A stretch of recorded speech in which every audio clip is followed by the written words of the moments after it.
ఈ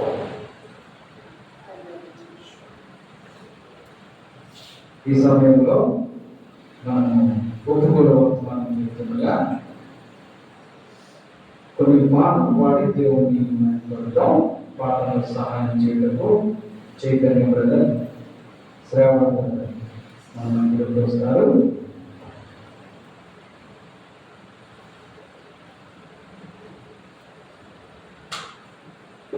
సీయోను గీతాల్లో నుంచి పాట సంఖ్య 421. సీయోను గీతాల్లో నుంచి పాట సంఖ్య 421.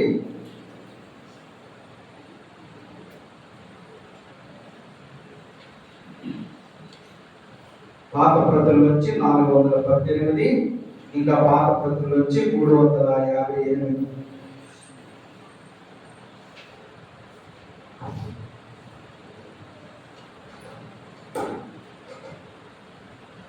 సీయోను గీతాల నుంచి పాట సంఖ్య 421, పాత ప్రతుల నుంచి 418, ఇంకా పాత ప్రతుల నుంచి 358.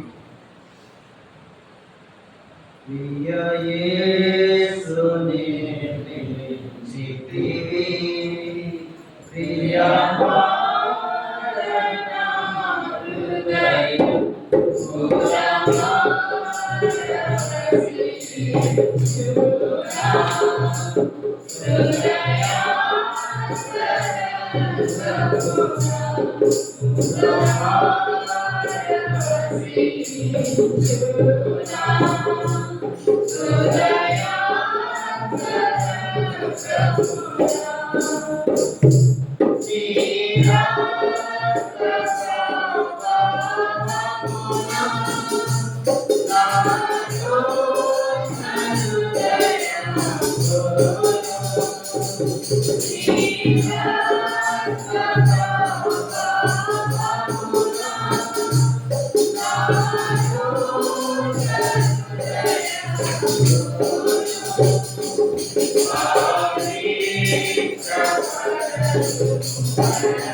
సిఎన్ గీతాల్లోంచి పాట సంఖ్య 703.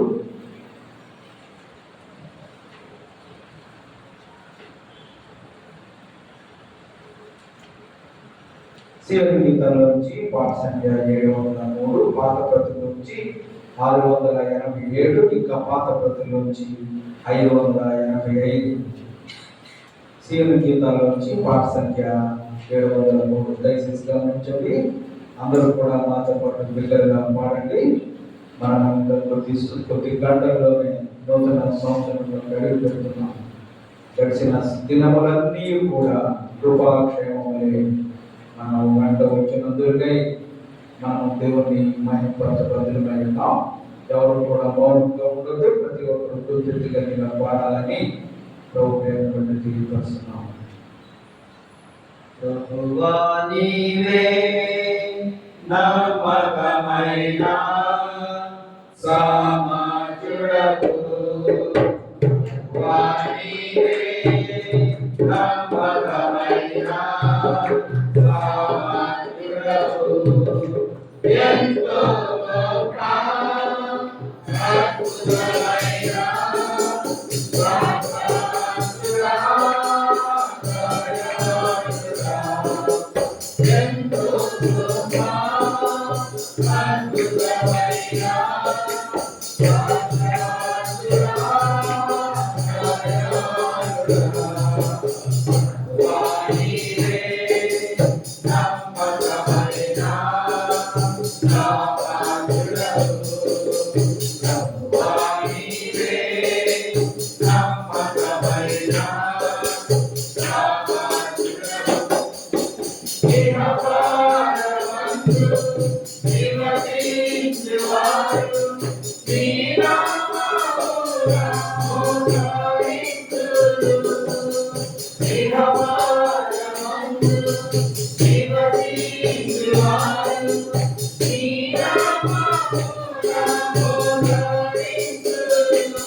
Jaya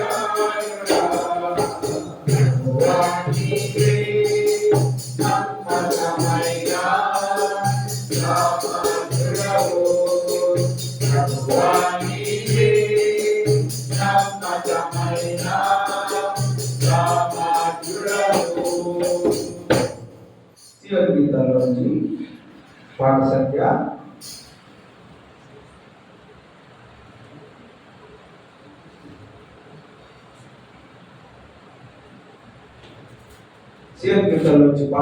175 పాత ప్రతుల్లోంచి 173 ఇంకా పాత ప్రతుల్లోంచి 700. దయచేసి అందరూ కూడా పాడండి. నూతన సంవత్సరంలో నూతన వాగ్దానాలతో దేవుడు మనల్ని నింపాలి. గడిచిన సంవత్సరం ఇచ్చిన వాగ్దానాలన్నీ కూడా నెరవేర్చే సామర్థ్యుడు మన దేవుడు. కనుక మన అందరం కూడా దేవుని గట్టిగా పాటలు పాడి మాయపరుద్దాం. స్తుతియు మహిమా ఘనత నీకే యుగ యుగముల వరకు ఎంతో నమ్మదగిన దేవా ఎంతో నమ్మదగిన దేవా మా దేవుడవై మాకి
Yeah.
ఈ సమయంలో మన గురైన సన్నిధానం వచ్చి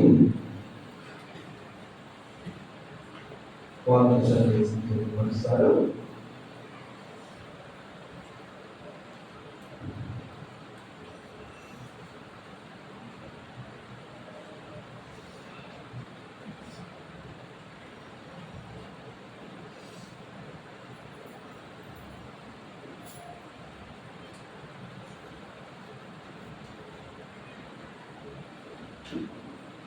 రండి.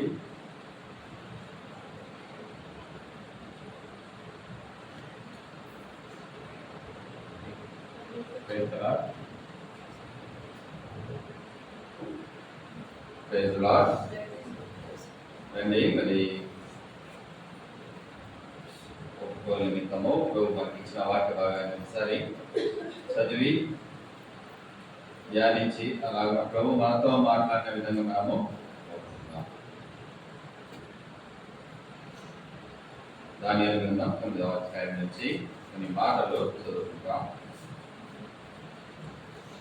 దానియేలు గ్రంథం 9వ అధ్యాయం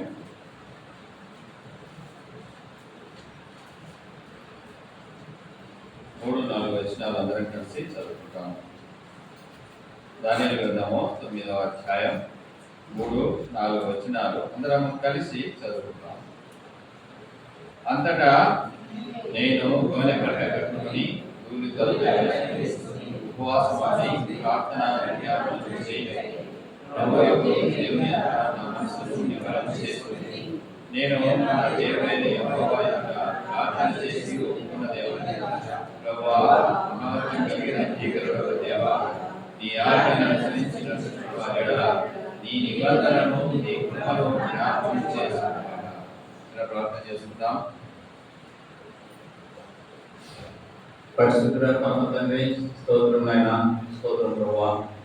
మమ్మల్ని ప్రేమించి ఈ యొక్క 24 సంవత్సరపు ప్రార్థన ప్రభావ చివరి దినము, చివరి గడియలు మమ్మల్ని సజీవ లెక్కలోని మందిరానికి నడిపించి నిబంధనలోని ఆవరణలో ప్రవేశించి ఈ రకంగా తండ్రి ప్రభావ లోకమంతా కూడా తండ్రి లోకంలో ఉన్నటువంటి నా తండ్రి గ్రంథాలు నీరుగా వ్యక్తమైన వాటిని అనుసరిస్తుండగా మీరు మాకు ఇచ్చిన సంఘ ప్రత్యక్షత, సంఘ దర్శనం, క్రమం చొప్పున నా తండ్రి ఈ సమయమును మీ సన్నిధిలో మీ సహవాసంలో నుంచి దేవప్రభా ఆ పాపం కోరుకుంటూ నా తండ్రి ప్రభా పాప క్షమాపణ పొందిన వారిపై ఈ సన్నిధిలో ఆరాధించేటువంటి భాగ్యమును దేవాని విధంగా రక్తం చేత విమోచింపబడిన వారంగా తొలగించి కొన్ని సంఘ సహవాసంలో కూడి వచ్చి దేవా నీ సన్నిధిలో ఈ అనుభవం దేవప్రభు ఈ ఆధిక్యతను నేను పొందుకొని ఉండగా తనని జ్ఞాపకం చేసుకోవడం దేవా. ఈ సమయంలో సీఎం గీతముల ద్వారా నేను స్తుతించి కీర్తించే భాగ్యం మాకు అందించిన తండ్రి, చదవబడినటువంటి వాక్య భాగం ద్వారా మీరు మాట్లాడుతురండి. మేము ఒప్పుకొనవలసిన వాటిని నిమిత్తమై మమ్మల్ని నా తండ్రి దర్శించండి, మమ్మల్ని గద్దించండి, హెచ్చరించండి, బుద్ధి చెప్పండి దేవప్రభ.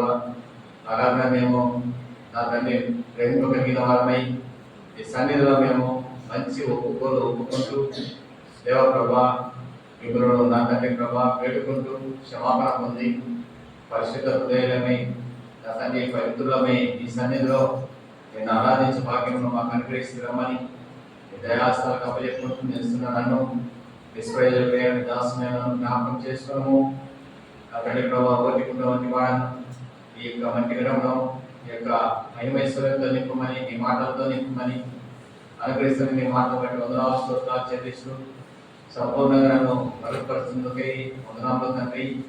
అనుగ్రహిస్తున్న మీ ఆత్మాభిషేకానికి కృతజ్ఞతలు దేవా.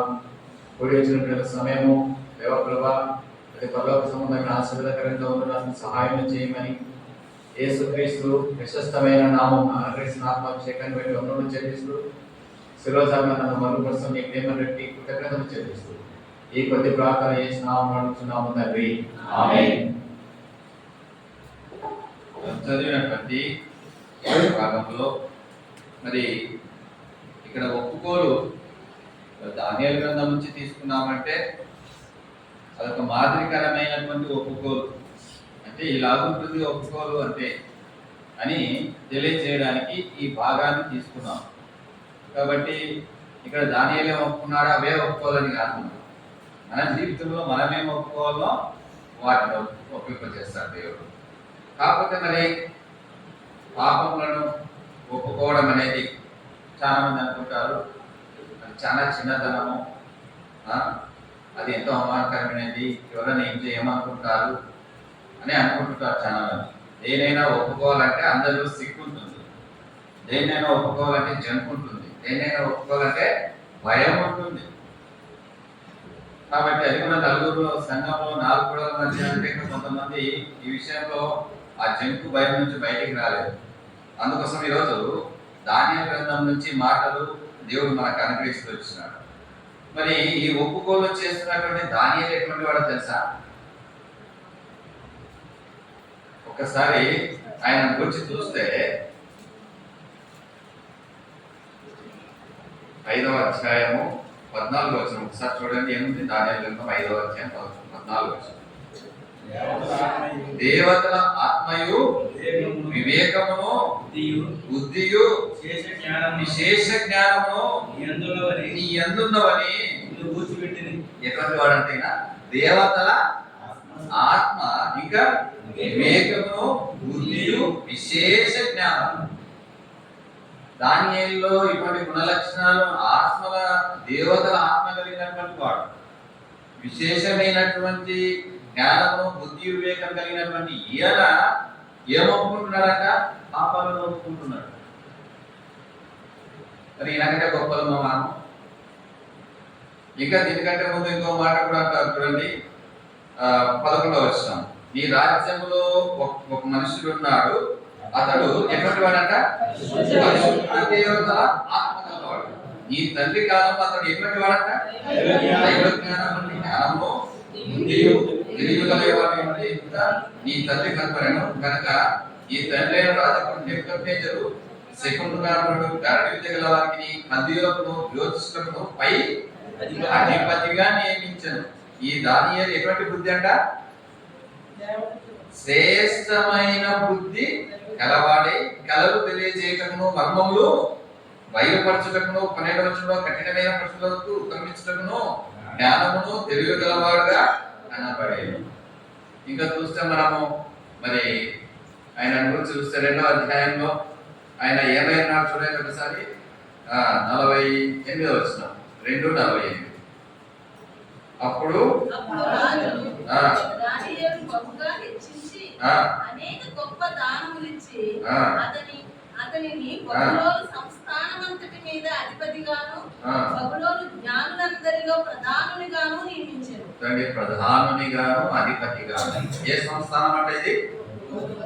బబులోను సంస్థానం అంటే తెలుసా మనకందరికి?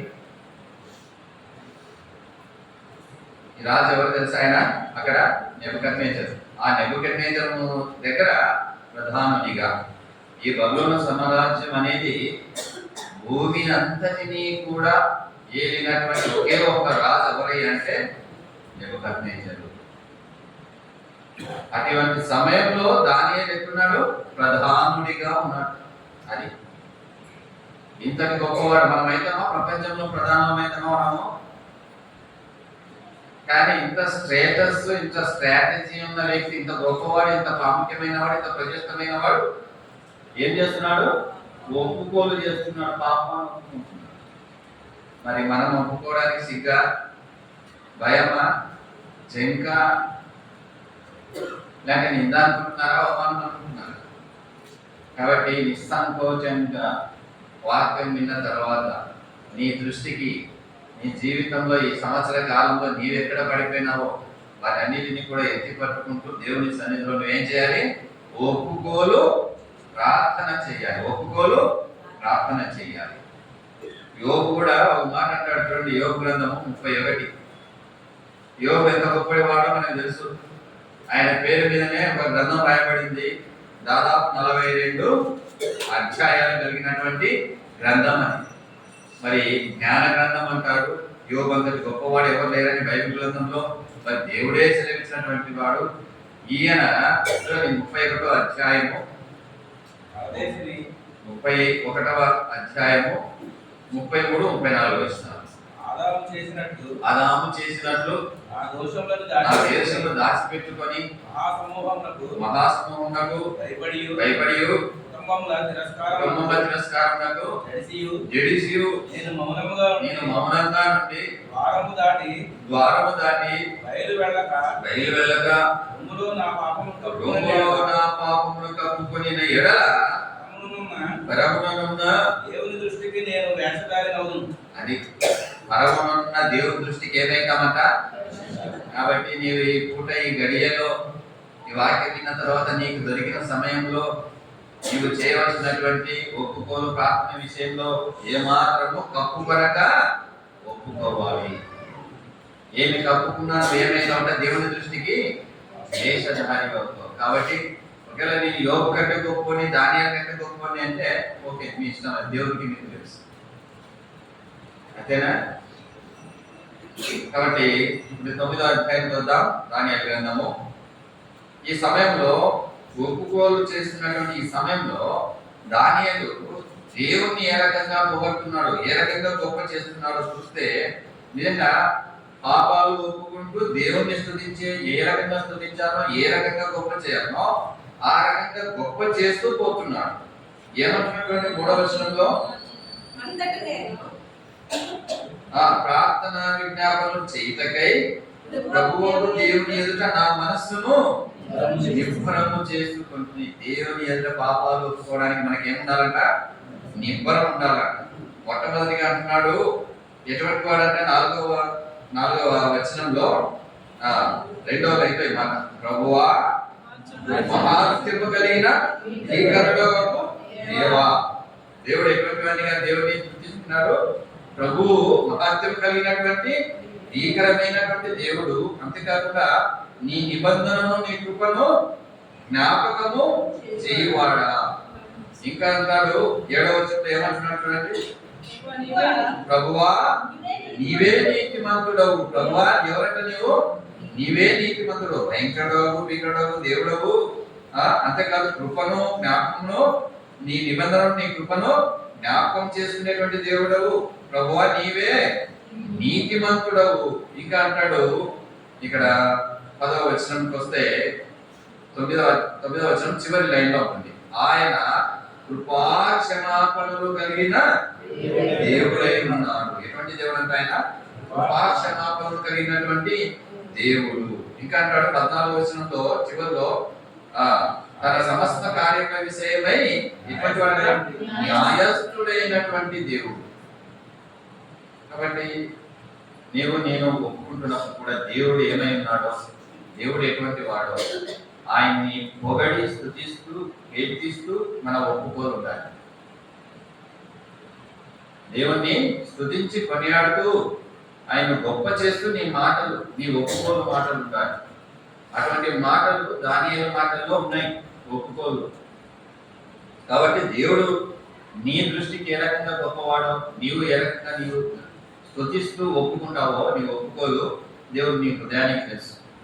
కాబట్టి దేవుణ్ణి నీ ఒప్పుకోలు సమయంలో కూడా స్తుతించాలి, కీర్తించాలి, ఘనపరచాలి, గొప్ప చేయాలి, పొగడాలి. అది ఒప్పుకోలో ఉండేటువంటి విశేషం. కాబట్టి నువ్వు ఎంతటి వాడివైనా, ఎక్కడి వాడివైనా, ఎప్పటి వాడివైనా, ఎంత గొప్ప వాడివైనా నిన్ను నీవు తగ్గించుకొని ఆయన ఎదుట ఒప్పుకోవాలి. మొట్టమొదటిగా మరి ఏమని ఒప్పుకుంటున్నాడు చూస్తే ఈయన ఒప్పుకోలో మొట్టమొదటి మాట 5వ వచనంలో, మేమైతే నీ దాసులకు ప్రవక్తలు నీ నామమును బట్టి మా రాజులకు, అధిపతులకు, మా పితరులకు, యూదా దేశస్తులందరికీ నీ చెప్పిన మాటలను ఏమంట ఆలకింపక, అంటే చెప్పిన మాట మేము వినలేదు. నిజంగా 360 దినములు మీ మధ్యన 52 ఆదివారాలు జరిగినాయి, అనేక గృహ కూడికలు జరిగినాయి, అనేక సార్లు సంఘ ప్రార్థనలు జరిగినాయి, బైబిల్ స్టడీలు జరిగినాయి, స్పెషల్ మీటింగ్లు జరిగినాయి, రకరకాల కూడికలు జరిగినాయి. నిజంగా మీరు దేవుని మాట ఆలకించి విన్నారా? ఎన్నిసార్లు వినకుండా పెడచెవిన పెట్టినారు? ఇక్కడ నిలబడే దైవజనులు, ఇక్కడ సేవకులు నిలబడి చెప్పిన వాక్యాన్ని ఎన్నిసార్లు విని దాన్ని మీరు అనుసరించిన వారిగా ఉన్నారు? ఇక్కడ అయితే అంటున్నాడు దానియేలు ఆలకింపక. ఒప్పుకుంటున్నాడు ఏమని? ఆలకింపలేదు దేవా నీ మాటల్ని. ప్రవక్తల ద్వారా, నీ గ్రంథాల ద్వారా, అనేక మంది ద్వారా, దైవజనుల ద్వారా మాతో మాట్లాడుతూ వచ్చినావు, కానీ నీవేం చేయలేదు, వినలేదు. ఇంకా ఏమంటున్నాడు, ఏమని ఒప్పుకుంటున్నాడు? నీ ఆజ్ఞలను, నీ విధులను అనుసరించుట మాని. నిజంగా మనం కూడా వాక్యానుసారంగా అనుసరిస్తున్నామా? వాక్యాన్ని అనుసరించి జీవిస్తున్నామా? జీవించినామా? పోనీ ఈ 365 దినములు ఆ రకమైన జీవితంలో జీవించినామా? అసలు మాటనే లేకుంటే అనుసరించడం ఎట్లుంటుంది? అది కదా క్వశ్చన్. వింటే కదా ముందు ఆచరించే. అసలు మాటనే వినకుంటే అనుసరించడం అంతకంటే ఉండదు. ఉండకపోగా ఇక ఏమైందంట చూడండి, పాపులమును దుష్టులమునై చెడుతనమందు ప్రవర్తించుచు. చూడండి, వాక్యాన్ని వినలేదు సరే, అనుసరించలేదు సరే, దాని స్థలంలో ఏమొచ్చింది ఇక్కడ? తిరుగుబాటు. ఇది ఈ మధ్య సంఘంలో చాలా మందికి అలవాటైపోయింది తిరుగుబాటు చేయడం అనేది. జాగ్రత్త. దేవుని ఉగ్రత, దేవుని కోపము తిరుగుబాటు చేయ వారి మీదకి చాలా ఎక్కువగా వస్తుంది. తిరుగుబాటు అనే దేవునికి నచ్చనటువంటి పదం, దేవునికి ఇష్టం లేనటువంటి పదం. దేవుడిని వినకున్నా అనుసరించకపోయినా దాన్ని బట్టి ఏదో రోజు వింటాలే అనుసరిస్తాలే అనుకుంటారు, కానీ విని కూడా నటిస్తూ అనుసరించకుండా తిరుగుబాటు చేస్తారు చూడండి. దాన్ని బట్టి ఇక్కడ ఈయన దానియేలు భక్తుడు, దానియేలు ప్రవక్త ఎన్నో మాటలు తెలియజేస్తూ వచ్చినాడు. దీన్ని బట్టి 7వ వచనంలో ఏమంటున్నాడు? మేమైతే సిగ్గు చేత ముఖ వికారం పొందిన వారము, మీ మీద ఏం చేసినాము? మళ్ళీ 2వసారి అంటున్నాడు ఈ మాట, మేము మీ మీద తిరుగుబాటు చేసి తిని. చూడండి, సంఘంలో మీరు పెద్దల మీద కానీ, ప్రచారకుల మీద కానీ, సాటి సోదరుల మీద కానీ తిరుగుబాటు చేస్తే నీకేం కలుగుతుందని తెలియజేస్తున్నాడు ఇక్కడ దేవుడు. సిగ్గు. మరొకసారి వాళ్ళ మొత్తం చూడగలవా? వాళ్ళతో సరిగా మాట్లాడగలవా? ఒకసారి కొట్లాడితే సంఘంలో ఒక ఈగో మొదలవుతుంది. అంతకు ముందున్నటువంటి స్నేహం ఉండదు, అంతకు ముందున్నటువంటి సహవాసం ఉండదు. జాగ్రత్త. సంఘంలో దేవుని సన్నిధిలో మనము ఎప్పుడూ కూడా ఇటువంటి వారంగా తిరుగుబాటు చేసే వారంగా, ఇతరులను దూషించే వారంగా ఉండకూడదు. అది మనకే కలుగజేస్తుందా? సిగ్గు కలుగజేస్తుంది. ఇప్పుడు దేవుని పిల్లలైనటువంటి ఇశ్రాయేలీయులు కూడా తిరుగుబాటు బట్టి ఏమొచ్చిందంట? వాళ్ళకు దేవుని మతాన్ని చూడడానికి, ఆయన సన్నిధిని పోవడానికి ఏమొచ్చిందంట? సిగ్గే కలిగి ఉన్నది. సిగ్గు కలిగింది. ఇంకా అంటున్నాడు చూడండి, 9వ వచనం, మేము మా దేవుడైన యెహోవాకు విరోధంగా తిరుగుబాటు చేసింది. అయితే చూడండి, వాక్యం ఆలకింపక అనుసరింపక తిరుగుబాటు చేసినారు. అంతేకాకుండా ఆయన మరి నిజంగా ఎటువంటి తిరుగుబాటు ఇది? మేమైతే సిగ్గు వచ్చేటట్టుగా తిరుగుబాటు చేసినారు. ఇక్కడ 9వ వచనంలో అంటున్నాడు, విరోధముగా తిరుగుబాటు చేసి. ఇంకా ఎన్ని రకాలుగా 11వ వచనంలో అంటున్నాడు, ఇశ్రాయేలీయులందరూ నీ ధర్మశాస్త్రం అతిక్రమించి ఈ మాట వినుక తిరుగుబాటు చేసి, మేము పాపము చేసింది కనుక శపించదనని నీవు నీ దాసులకు మోసే ధర్మశాస్త్రమందు ప్రమాణము చేసినట్టు ఆ శాపమును మా మీద కుమ్మరించితివి. ఈ నీతిని గురించి ఒప్పుకునేటువంటి హృదయం మనకు ఉండదు. ఈ తీర్పుని గురించి ఒప్పుకునే హృదయం మనకు ఉండదు. పాపాన్ని ఒప్పుకుంటాము, కానీ పాపానికి రావాల్సిన శిక్షను నిజంగా మా మీద వెయ్యలేదు, వేసినామనే దాన్ని మనం ఒప్పుకోవాలి. వేసినామని ఒప్పుకోవాలి, వేయకపోతే వేయలేదని ఒప్పుకోవాలి. అది నీతిని గురించి ఒప్పుపడేయడం, తీర్పు గురించి ఒప్పింప చేయడం. ఎవరు చేస్తారు ఇటువంటి ప్రార్థన అంటే పరిశుద్ధాత్మను కలిగిన వాడే, పరిశుద్ధాత్మ నడిపింపు ఉన్నవాడే. అందుకోసమే పరిశుద్ధ దేవతల ఆత్మ కలిగినటువంటి ఈ దానియేలు అంటున్నాడు, నిజంగా నీవు నీతిమంతుడవు, నీవు శపిస్తానన్న విధంగా ధర్మశాస్త్ర ప్రమాణం ప్రకారము ఆ శాపమును మా మీద కుమ్మరించేది. నిజంగా మా తిరుగుబాటు బట్టే నాకు ఈ స్థితి, నేను వినకపోవడం బట్టి నాకు ఈ గతి, నేను మీ మాటలను విని అనుసరించకపోవడం వల్లనే నాకు ఈ స్థితి అని నీవు ఒప్పుకునేవాడిగా ఉన్నాను. దానివల్ల నీకు రోగము, నష్టము, బాధ, శ్రమ, ఇబ్బంది, ఇరుకు ఎన్నో కలుగుతాయి. కలిగినప్పుడు నాకు ఇరుకు కలిగింది ఇందుకోసమే నీవు ఒప్పుకునేటువంటి హృదయము, ఆత్మ నీకు ఉండాలి. దానిలో అది ఉంది, ఒప్పుకుంటున్నాడు. కాబట్టి మనము ఎప్పుడైతే ఆలకించి అనుసరింపక తిరిగి విరోధంగా ఉంటూ తిరుగుబాటు చేసేటువంటి హృదయం కనుక ఉంటే నిజంగా నాకు హృదయమును బట్టి దేవుడు నీతో నాతో మాట్లాడుతూ వస్తున్నాడు. ఈ పూట ఈ తిరుగుబాటులను బట్టి నిజంగా సిగ్గు కలిగే విధంగా తిరుగుబాటు చేసింటే నిజంగా దాన్ని బట్టి నీ జీవితంలో ఈ సంవత్సరంలో ఏమేమి అనుభవించినావో ఈ సమయంలో జ్ఞాపకం చేస్తున్నాడు. ఎటువంటి దుఃఖము, కష్టము, నష్టము, బాధ నీ జీవితంలో అనుమతించినాడు. దాన్ని ఒప్పుకో. దాన్ని బట్టి నాకు వచ్చింది ప్రభు, నిజమే అనుభవించినాడు. ఆ తిరుగుబాటును బట్టి నా జీవితంలోకి ఇది వచ్చింది, నాకు ఇప్పుడు అర్థమైంది, నేను ఒప్పుకుంటున్నాను.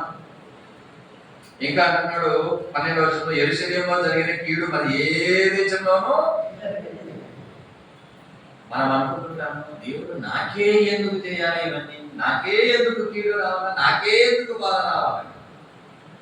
కానీ ఇక్కడ ఎవరికి ఇచ్చినాడు, ఎవరి జీవితంలో జరిగిందంటే కీడు ఇశ్రాయేలీయులకు, వాడి దేశానికి, యెరూషలేము అని చెప్పి తన నామం ఉన్నటువంటి పట్టణానికి, తన నివాసం ఉన్నటువంటి పట్టణం, తన దృష్టి, తన మనస్సు, తన వాగ్దానం నెరవేర్చినటువంటి పట్టణం, ఆ పట్టణానికి ఏం తీసుకొచ్చినాడంటే భూమి మీద ఎవరికి రానటువంటి కీడు వాళ్ళకు వచ్చింది.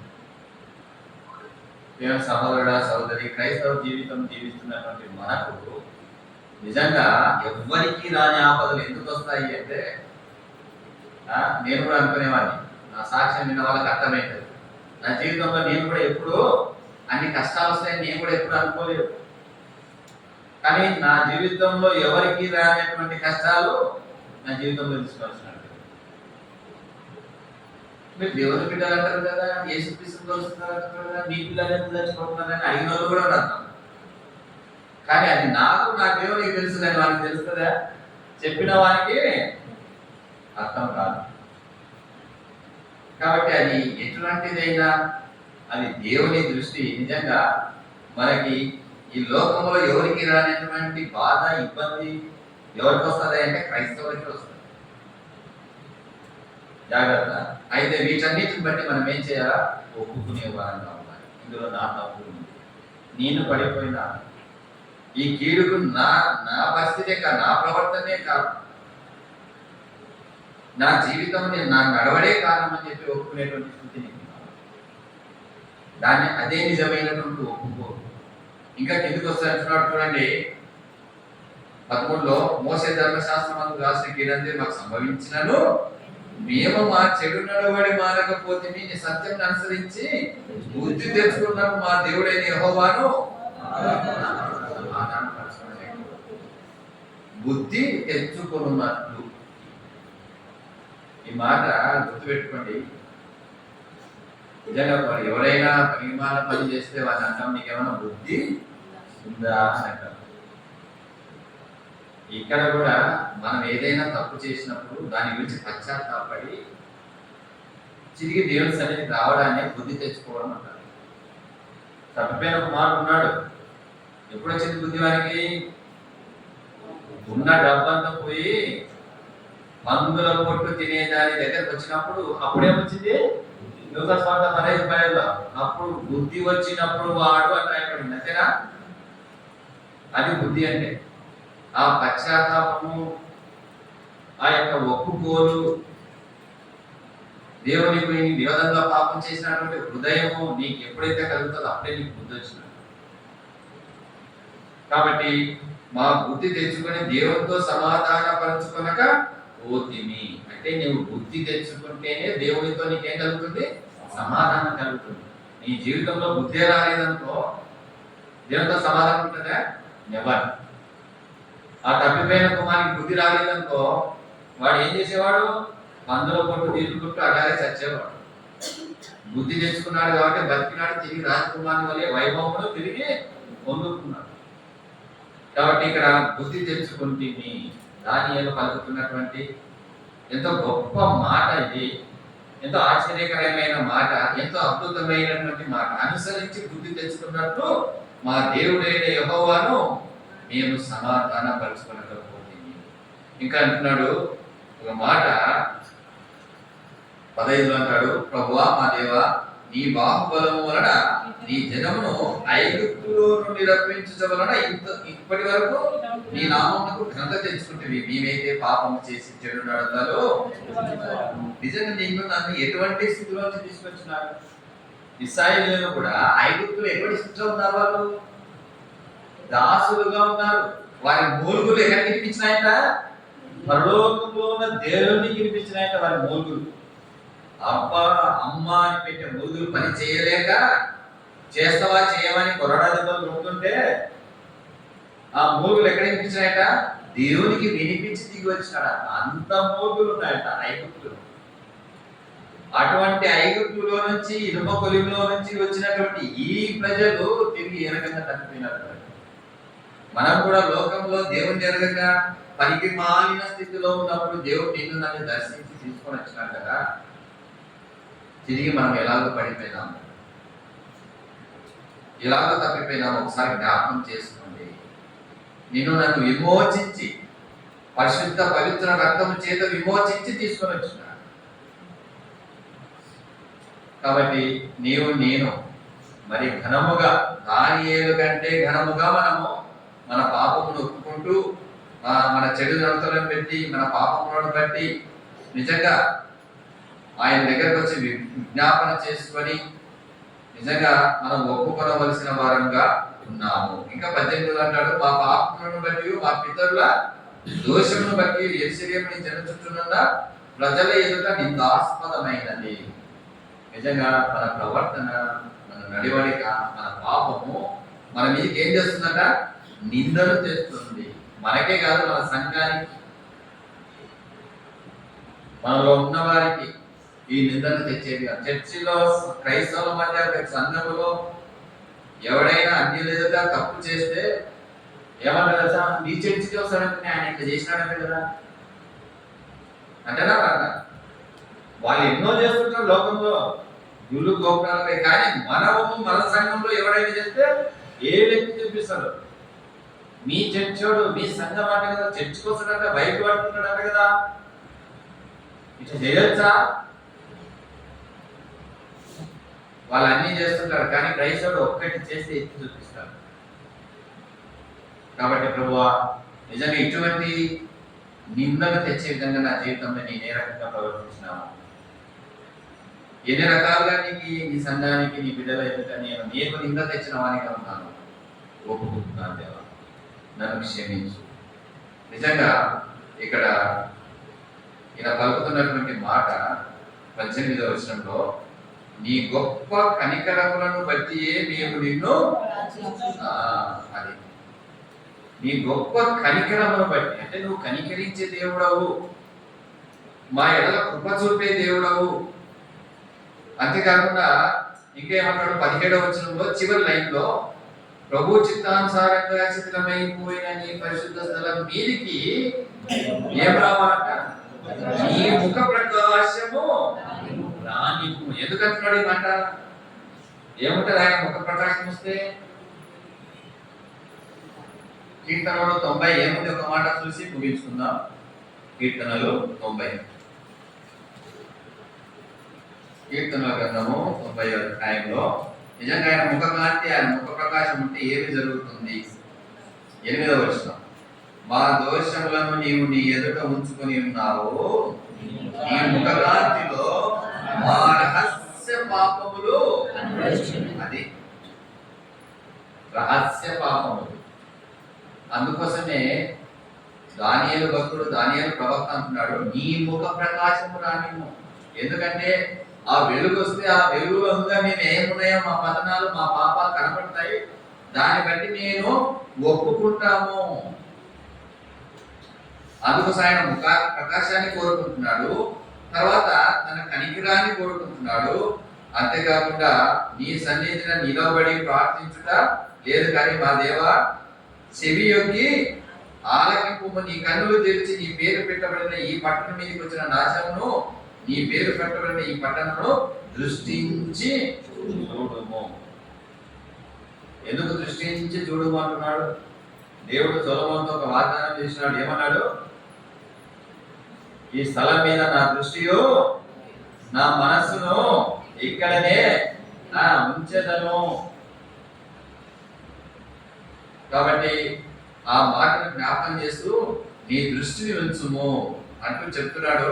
20వ వచనంలో, నేను ఇంకా పలుకుచు ప్రార్థన చేస్తూ పవిత్ర పర్వతము కొరకు నా దేవుడైన యెహోవా ఎదుట నా పాపమును నా జనము యొక్క పాపమును ఒప్పుకొనుచు నా దేవుని విజ్ఞాపన చేయుచునుంటిని. కాబట్టి ఇటువంటి ఒప్పుకోరు. నా పాపము నా జనుల పాపము అంటున్నాడు. ఇక్కడైతే మీ పక్కన పాపం ఉంది కానీ మీ పాపం ఒప్పుకుంటున్నాడు. మళ్ళీ ఇక్కడ దానియేలు తన జన పాపాన్ని ఒప్పుకున్నాడని చెప్పి మీరు మరి మీ పక్కన పాపాలు ఒప్పుకున్నారు. ఇప్పుడే కొట్టాడని మొదలైతే మరి అసలే నీ దగ్గరకు పోతున్నాను. కాబట్టి నీ పాపాలని నీ ఒప్పుకొని నీ పతనాలను నీవు ఏ రకంగా నిందగా తీసుకొచ్చినావు, ఏ రకంగా సిగ్గు కలిగే విధంగా మన ప్రవర్తన ఉందో, ఏ రకంగా నీవు తిరుగుబాటు చేసినావో. కాబట్టి కీర్తనకారుడైన దావీదు అంటాడు, నేను 32 ఏమంటాడు 5వ వచనం, నా దోషమును కప్పుకొనక నీ ఎదుట నా పాపం ఒప్పుకొందును అనుకుంటుని, యెహోవా సన్నిధిని నా అతిక్రమములను ఒప్పుకొందును అనుకుంటుని, నీవు నా పాప దోషమును. కాబట్టి ఒప్పుకునే హృదయం ఉంటే చాలు, నీ పాపాన్ని ఏం చేస్తాడంటే దేవుడు పరిహరిస్తాడు. సామెతల గ్రంథకర్త అంటే ఏమంటాడు, అతిక్రమములను దాచిపెట్టివాడు వర్ధిల్లడు, ఒప్పుకొని విడిచిపెట్టివాడు ఏం పొందుతాడంట, కనికరమును పొందుతాడు. కనికరమును పొందుతాడు. కాబట్టి మనం కనికరం పొందుతాం. దానియేలు కూడా తన కనికరాన్ని పొందుకోవాలనుకుంటున్నాడు. కాబట్టి మనము కూడా పొందుకుంటూ 1-2 మాటలు దావీదు పలికినటువంటి మాటలు, ఏ రకంగా మనం సమకూర్చబడాలి అనేటువంటి సమకూర్పు మాటలు దావీదు పలికినాడు. కీర్తన 51 ఏమని పలుకుతున్నాడు చూడండి, 9-10 వచనాలు. 51-9-10 వచనాలు. నా పాపములకు విముఖుడవు కమ్ము, నా దోషములన్నిటినీ తుడిచివేయము. దేవా, నా యందు శుద్ధ హృదయము కలగచేయము, నా అంతరంగంలో స్థిరమైన మనసును నూతనముగా పుట్టించుము. నీ సన్నిధిలో నుండి నన్ను త్రోసివేయకుము, నీ పరిశుద్ధాత్మను నా యుద్ధ నుండి తీసివేయకుము. నీ రక్షణానందము నాకు. కాబట్టి ఆ రక్షణ యొక్క ఆనందం మరలా వచ్చేలాగా నీ ఒప్పుకోలు ప్రార్థన ఉండాలి.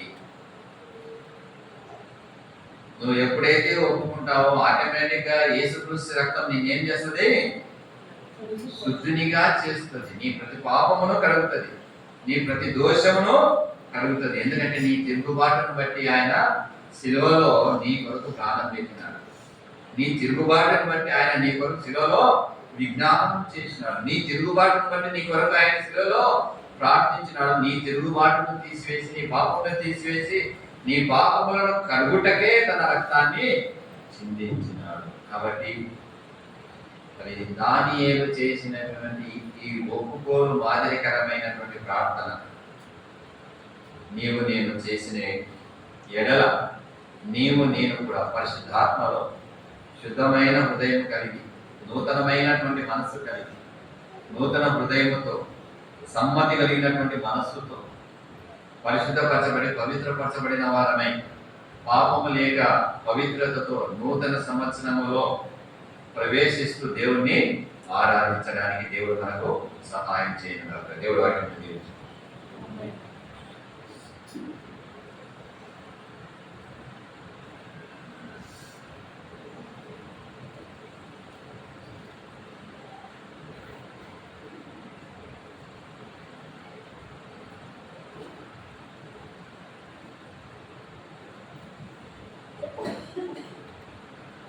దయచేసి గమనించండి.